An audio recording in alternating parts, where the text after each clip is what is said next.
मध्य प्रदेश की सियासत में जब भी दिग्विजय सिंह का नाम सामने आता है तो उनके साथ हिंदू विरोधी, भाजपा विरोधी और कट्टर आरएसएस विरोधी का तमगा अपने आप लग जाता है। दिग्विजय सिंह वो नाम है जिनके नाम का इस्तेमाल कर भाजपा लगभग एक दशक तक मध्य प्रदेश की जनता को याद दिलाती रही है कि ये वही नाम है।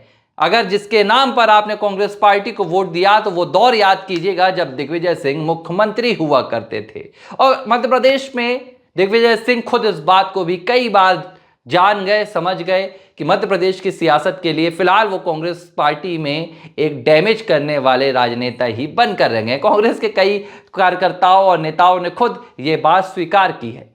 लेकिन वही दिग्विजय सिंह अगर भारतीय जनता पार्टी के सबसे बड़े नेता प्रधानमंत्री नरेंद्र मोदी की तारीफ करने लगे, वही दिग्विजय सिंह सनातन धर्म की तारीफ करने लगे, वही दिग्विजय सिंह प्रधानमंत्री नरेंद्र मोदी के मध्य प्रदेश के दौरे को सनातन धर्म का सबसे बड़ा राजमार्ग बताने लगे, तो बात हैरान कर देने वाली है। सवाल भी उठने लगता है कि आखिर भाजपा नरेंद्र मोदी की तारीफ कर दिग्विजय सिंह अब मध्य प्रदेश में क्या हासिल करना चाहते हैं? इसके पीछे क्या उनके बेटे जयवर्धन की सियासी कहानी लिखी जा रही है? पूरी क्या बातचीत है, पूरा क्या इसके पीछे का माजरात है, पूरी चर्चा करेंगे। नमस्कार, एबीसी हिंदी न्यूज देख रहे हैं आप, मैं हूं आर मोहन तिवारी।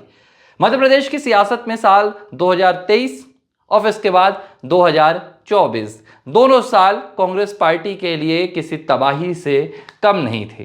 पहले साल 2023 पे शिवराज सिंह चौहान के खिलाफ कांग्रेस पार्टी जो माहौल बना रही थी, शिवराज सिंह चौहान सरकार के खिलाफ ज्योतिरादित्य सिंधिया की बगावत के बाद जो एक कवायद तैयार की जा रही थी भारतीय जनता पार्टी को दोबारा सत्ता से बेदखल करने की, पहले तो वो नाकामयाब हुई। 2023 में जब मध्य प्रदेश में चुनावी नतीजे निकलकर सामने आए तो कांग्रेस की पिछले 1 से 2 दशकों की सबसे बड़ी हार देखने के लिए मिली। कांग्रेस पार्टी महज 64 सीटों पर आकर थम गई। तब कांग्रेस पार्टी की कमान कमलनाथ के हाथों पर थी। 2023 में विधानसभा चुनावों में कमलनाथ की हार के बाद, कमलनाथ के नेतृत्व की हार के बाद जो सबसे पहला सवाल उठा था वो ये था कि अब कमलनाथ क्या करेंगे। कमलनाथ को लेकर खूब चर्चा हुई। कहा तो ये भी गया कि कई बार कमलनाथ भारतीय जनता पार्टी में शामिल होते होते रह गए, कई बार अटकलें लगी, भोपाल से दिल्ली तक खूब हलचल मची। कमलनाथ ने भी खूब चुप्पी साधी रखी। कमलनाथ भी खुलकर जवाब नहीं देते थे और सियासत का फुल मजा लेते थे। कमलनाथ जानते थे कि ये सुर्खियां है, सियासत है, बात होती रहेगी। अब ये कहानी चलती रही। कभी ये बात आती कि कमलनाथ कांग्रेस छोड़ने वाले हैं, कभी ये कहा जाता कि कमलनाथ के बेटे नकुलनाथ कांग्रेस छोड़कर भाजपा में शामिल होने वाले हैं। साल 2024 भी आया। मध्य प्रदेश के लोकसभा चुनाव में जो एक सीट छिंदवाड़ा से कांग्रेस पार्टी हर बार बचा लेती थी, कमलनाथ अपना गढ़ बचा लेते थे, वो गढ़ भी नकुलनाथ के हाथों से चला गया। कमलनाथ के बेटे नकुलनाथ की 2024 के लोकसभा चुनाव में भी हार हो गई और इस हार के बाद फिर वही सियासी इबारत शुरू हुई, क्या नकुलनाथ भारतीय जनता पार्टी में शामिल हो रहे हैं? लेकिन इस बात का जवाब 2025 अब तक आ गया है, फरवरी का महीना चल रहा है, लेकिन सामने नहीं आया।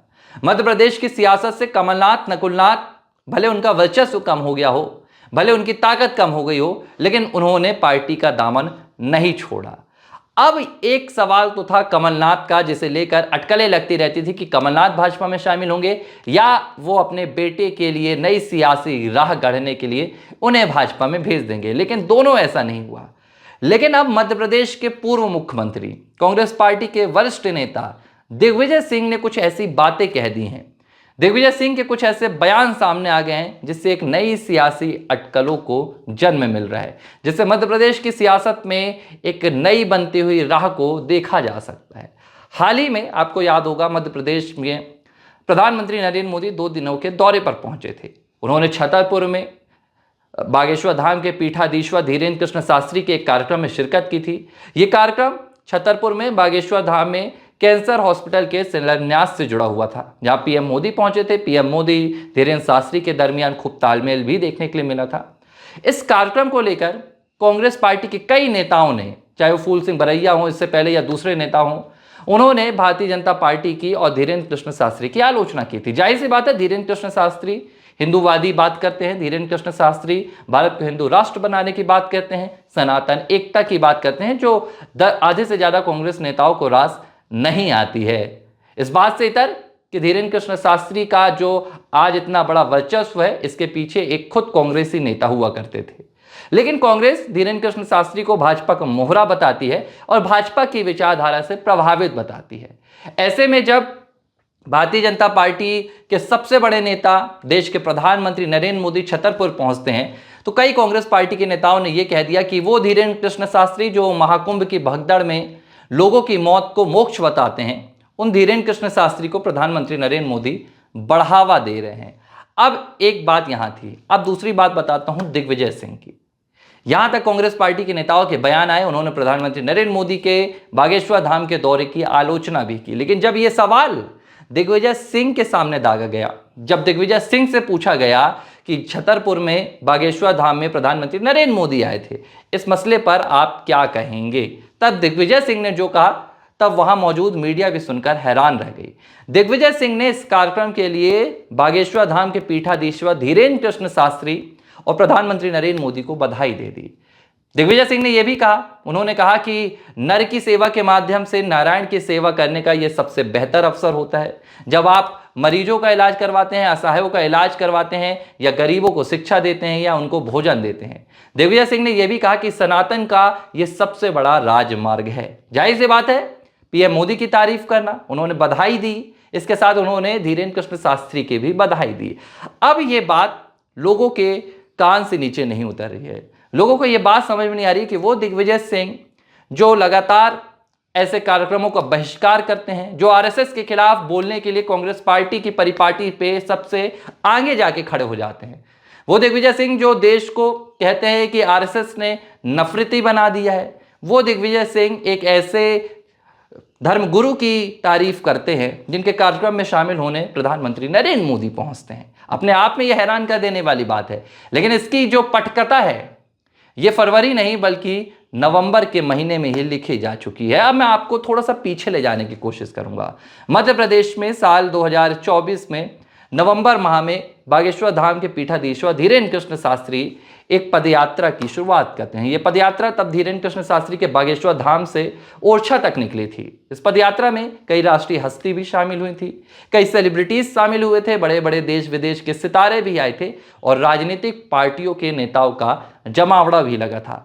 मैं यहां पर राजनीतिक पार्टियों के नेताओं की बात क्यों कह रहा हूं, यह शब्द मैं अमूमन इस्तेमाल नहीं करता हूं, लेकिन मैं यहां सोच समझ कर कह रहा हूं, क्योंकि इस पद यात्रा में कांग्रेस पार्टी के नेता भी नजर आए थे और इस पदयात्रा में भाजपा के नेता भी नजर आए थे। चाहे वो भाजपा के प्रदेश अध्यक्ष वीडी शर्मा रहे हों, या मंत्री राकेश सिंह रहे हों, या इसके अलावा कई दूसरे नेता रहे हों।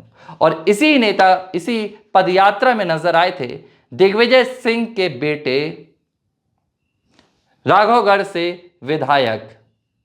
और यह हैरान कर देने वाली बात है कि जयवर्धन सिंह आखिर पदयात्रा पहुंचे तो पहुंचे क्यों थे। ना सिर्फ राघवगढ़ के विधायक जयवर्धन सिंह इस पदयात्रा में शामिल होते हैं, बल्कि इसके बाद वो ये बात खुले आम कहते हैं कि वो इसका समर्थन करने आए हैं। अमूमन क्या होता है, जब आपका किसी धर्मगुरु के साथ या किसी कथावाचक के साथ, या हमारे देश में ऐसी परंपरा रही है कि सभी की अपनी एक व्यक्तिगत आस्था रहती है, सभी का अपना किसी धर्मगुरु या किसी कथावाचक या किसी ज्योतिषाचार्य के प्रति अपना एक झुकाव रहता है। ऐसे में लोग कई बार राजनीतिक जो उनकी विचारधारा रहती है उससे उठकर भी कदम उठाते हैं। अगर ऐसा होता तो जयवर्धन सिंह धीरेन्द्र कृष्ण शास्त्री की पदयात्रा में शामिल होते, लेकिन वो किसी बयान देने से कतराते, बचते। लेकिन नवंबर माह में जयवर्धन सिंह ने यह बयान दिया था कि वो धीरेन्द्र कृष्ण शास्त्री की इस पदयात्रा का समर्थन करते हैं। आज हमारे देश में सनातन धर्मियों को, सनातन प्रेमियों को एक होने की जरूरत है, जात पात के बंधन से मुक्त होने की जरूरत है। धीरेन्द्र कृष्ण शास्त्री की इस पदयात्रा का जो नारा दिया गया था वो यही था कि जात पात की करो विदाई, हिंदू हिंदू सब भाई भाई। इस तरह की उन्होंने इस पर अपनी पूरी टैगलाइन स्थापित की थी और एक संदेश देने की कोशिश की थी। उस वक्त ये पूरा माहौल चल रहा था, हरियाणा चुनाव का माहौल चल रहा था, जातिवाद का पूरा माहौल चल रहा था, और इसे कहीं ना कहीं विपक्षी पार्टियों के, राहुल गांधी के ओबीसी वर्ग को लेकर खिंचाव को भी एक पलटवार के तौर पर देखा गया था। खैर, ये एक अलग बात है। लेकिन इस पदयात्रा में जयवर्धन सिंह शामिल होते हैं और उसका पूरा समर्थन करते हैं। जयवर्धन सिंह की पदयात्रा में शामिल होने के बाद फूल सिंह बरैया, कांग्रेस पार्टी के नेता, का एक बयान आता है। इसमें फूल सिंह बरैया कहते हैं कि भाई दिग्विजय सिंह के बेटे आखिर कर क्या रहे हैं। एक तरफ एक तरफ धीरेन्द्र कृष्ण शास्त्री हैं जो हिंदूवादी बयान देते हैं, नफरती भाषा बोलते हैं, और दूसरी तरफ जयवर्धन सिंह जाकर उनका समर्थन कर देते हैं। दिग्विजय सिंह को अपने बेटे को नसीहत देनी चाहिए। अब इस पर एक और बयान आता है। जयवर्धन सिंह यह भी कहते हैं कि मैं इस यात्रा में आया हूं, इसका मतलब मेरे पिता भी इस यात्रा में आए हैं। और अब 4 महीने बाद दिग्विजय सिंह उन्हीं धीरेन्द्र कृष्ण शास्त्री की तारीफ करते हैं, पीएम मोदी की सराहना करते हैं। अब इस पूरी कहानी को अगर आप समझेंगे, इस पूरे घटनाक्रम को आप समझेंगे, तो आपको नजर आएगी एक सियासी राह। दरअसल ये राह है अपने बेटे के सियासी सफर को आगे बढ़ाने की, जो दिग्विजय सिंह कर रहे हैं। राघवगढ़ से विधायक जयवर्धन सिंह साल 2013 में पहली बार विधायक चुनकर आए थे। तब उन्होंने कांग्रेस पार्टी में पहली बार चुनावी सफर तय किया था, और 2018 में जब कमलनाथ की सरकार आई तो सबसे युवा मंत्री के तौर पर भी कैबिनेट में शामिल हुए। और इसके बाद जो 2023 का विधानसभा चुनाव था उसमें बेहद कम मार्जिन के साथ उन्होंने अपनी सीट बचाई थी। लेकिन दिग्विजय सिंह का अगर आप देखें तो 2019 का भोपाल का लोकसभा चुनाव भी दिग्विजय सिंह प्रज्ञा सिंह के सामने हार गए थे, और 2024 में राजगढ़ से जब उन्होंने ये ऐलान भी कर दिया था कि ये उनका आखिरी चुनाव होगा, उसके बावजूद राजगढ़ की जनता ने दिग्विजय सिंह पर भरोसा नहीं किया। इसकी वजह भारतीय जनता पार्टी का वो पूरा बनाया हुआ माहौल है जो दिग्विजय सिंह के खिलाफ लगभग 2 दशकों की राजनीति में तैयार किया गया है।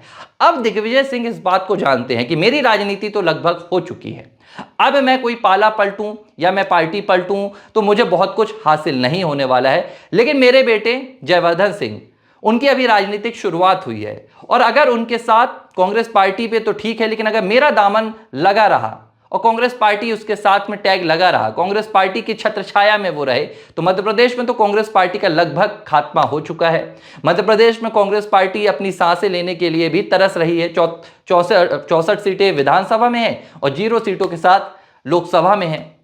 ऐसे में दिग्विजय सिंह अपने बेटे के लिए सियासी राह तलाश रहे हैं, और इसे ऐसे भी देखा जा रहा है कि दिग्विजय सिंह वो माहौल बना रहे हैं, भारतीय जनता पार्टी की तरफ एक झुकाव नजर आ रहा है, और कहीं ना कहीं आने वाले दिनों में ये तस्वीर भी नजर आ सकती है कि राघवगढ़ के विधायक जयवर्धन सिंह बैकडोर से भाजपा का दामन भी थाम सकते हैं। तो चर्चा तो कमलनाथ के बेटे की हो रही थी, नकुलनाथ की हो रही थी, लेकिन अब जो मध्य प्रदेश में पर्दे के पीछे एक माहौल बन रहा है वो दिग्विजय सिंह का बन रहा है, दिग्विजय सिंह के बेटे जयवर्धन सिंह का बन रहा है, और भाजपा की तरफ बढ़ता हुआ ये झुकाव उनकी नई सियासी राह की तरफ इशारा कर रहा है। हालांकि इसके लिए इंतजार करना होगा, क्या वाकई में दिग्विजय सिंह के बेटे जयवर्धन सिंह भाजपा का दामन थामेंगे और अपने पिता की कई दशकों की कांग्रेस पार्टी की विश्वसनीयता पर दाग लगा देंगे, बगावती रुख छेड़ देंगे, या अपने पिता की तरह ही कांग्रेस पार्टी के सिपाही बनकर रह जाएंगे। इसके लिए भविष्य का इंतजार करना होगा। लेकिन मध्य प्रदेश में दिग्विजय सिंह के इस बयान के बाद हलचल तेज हो गई है। ABC हिंदी न्यूज, आज ही जुड़िए हर खबर के साथ